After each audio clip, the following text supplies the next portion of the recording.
primeras tierras americanas exploradas y colonizadas por los españoles fueron las Islas Antillas en el Mar Caribe, a las que comenzaron a llevar esclavos negros para que realizaran los trabajos más pesados.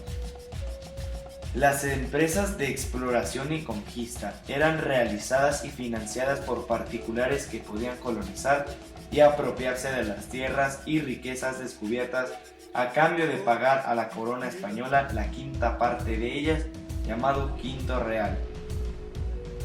Entre 1492 y 1420, los españoles no obtuvieron de los territorios conquistados las riquezas esperadas.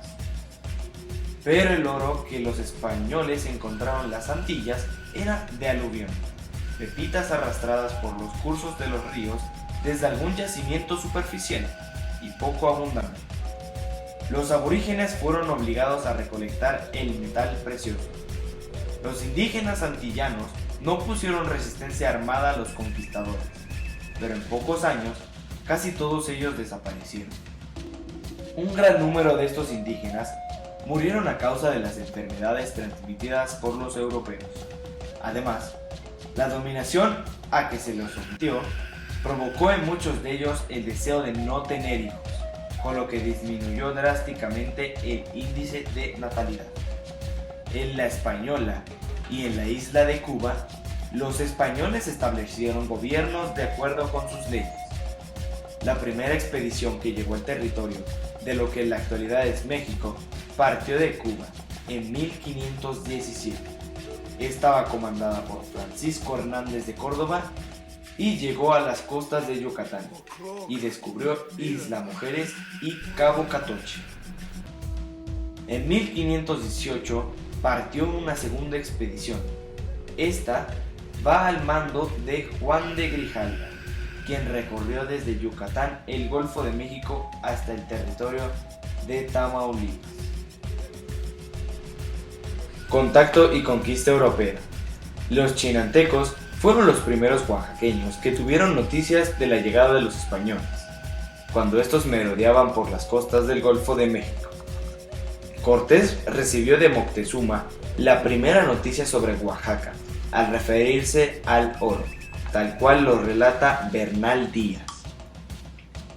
Tras el preciado metal, Cortés envió en 1520 las primeras tropas a territorio oaxaqueño, al mando de Hernando Pizarro, quien recogió de los ríos de Tuxtepec y La Chinantla pepitas de oro, regresando además con algunos regalos de los caciques para Cortés.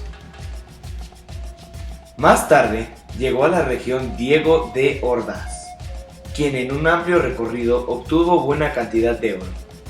Dos fueron las expediciones militares más importantes. La primera estuvo al mando de Francisco de Orozco, quien llegó a Oaxaca a finales del año 1521. La segunda la realizó Pedro de Alvarado contra Tutepec en 1522. Reuniéndose con los soldados de Orozco, lograron recoger grandes cantidades de oro, producto del robo a los caciques. Las antiguas provincias oaxaqueñas formaron en gran parte la merced real que Hernando Cortés de Monroy recibió en 1529, como premio a sus servicios a la corona española. El Marquesado del Valle y Oaxaca recibió el nombre de Antequera. Cerámica colonial. Durante los primeros años de la conquista, se siguieron elaborando urnas y vasijas con elementos prehispánicos. Estas se usaban como ofrenda en sepulturas indígenas. Los oaxaqueños aprendieron nuevas técnicas y formas cerámicas con gran maestría. En algunas de las vasijas con diseños hispanos de principios del siglo XIV, se evocaba la herencia policroma de la tradición mixteca. Novedosos colores, formas, decoraciones y la técnica del vidriado fueron utilizados por los ceramistas que nacían a un nuevo estilo. La época posclásica. A finales de la época clásica se presentó una reorganización regional provocada, entre otros motivos, por el abandono de Teotihuacán, ya que muchos de los grupos que se encontraban en la gran urbe regresaron a sus regiones de origen. Estos movimientos de población involucraron sobre todo el área oriental, especialmente a la costa del Golfo, Puebla, Tlaxcala y al sur de Mesoamérica. Algunos de estos grupos toltecas y chichimecas, así como los que vinieron del área chontal del sur de la costa y desembarcaron en Pánuco, Veracruz, aportando nuevos rasgos culturales que se reflejaron en los estilos arquitectónicos, escultóricos y pictóricos. En la costa del Golfo hubo ciertas regiones en las que los cambios tuvieron mayor importancia, ya sea de acuerdo a las tradiciones o sus expresiones culturales. La región de Pánuco, la región de la Sierra de Puebla, el Tajín, la Mixtequilla, en la que el Cerro de las Mesas fue un sitio destacado. En ese momento, los totonacas eran un pueblo importante. En la última parte de la época posclásica se intensificaron los contactos de la costa del Golfo, con regiones como Puebla y Tlaxcala, y el altiplano central. Este último es evidente por las semejanzas arquitectónicas, como puede verse en Huatochco y Castillo de Teayo, entre otros, además de las similitudes en la cerámica y las figuras religiosas como el chacmol, xipe, los coyotes y los muros con cráneos que rodean los templos principales. Esta época concluyó con la llegada de los españoles en 1519, pero se considera que en 1521 termina la cultura prehispánica. La conquista modificó la cultura y dio paso al mestizaje en el territorio nacional. La época del contacto. A la llegada de los españoles, a mediados del siglo XV, la península de Yucatán sufría numerosas guerras internas entre las familias gobernantes de las diferentes provincias.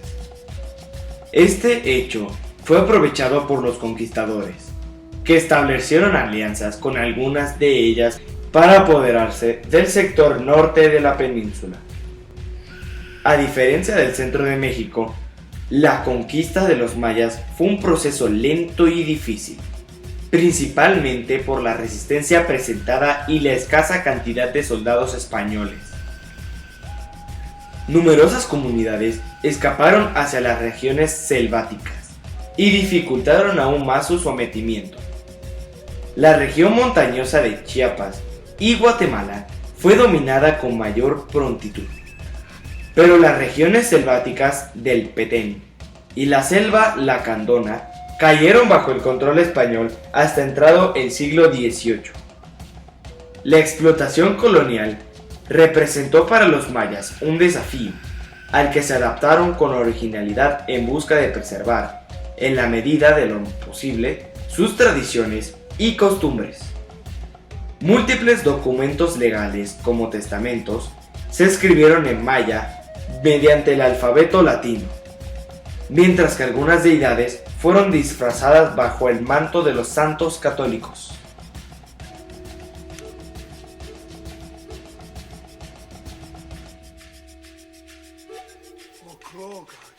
Lila